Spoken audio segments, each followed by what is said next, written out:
Hello everyone, my name is Karl Dahm. I'm a Principal Scientist at the Advanced Materials Group at Callaghan Innovation. And today I'd like to talk to you about the TiTeNZ program's research aim, powder production and alloy development. So in this research aim, what we're doing is helping companies take a powder of a metal or an alloy, right from the very powder all the way through to their final part. So for that, we need to understand every single stage in that production process. So we're starting off with the powder. We need to understand its composition, its purity, even the shape and size of the particles, because that affects the next stage, which is the shaping. We shape it into what's called a green body, and this is done in a number of different ways.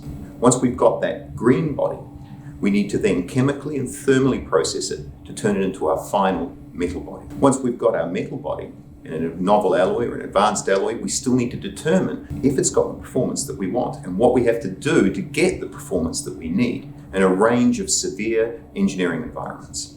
So that's what we're doing in this research aim, taking something right from the powder all the way through to the final part. If you want to find out more, plenty of information here on the TiTeNZ website. If you want to find out more about what we do in the Advanced Materials Group at Callaghan Innovation, the link's right here.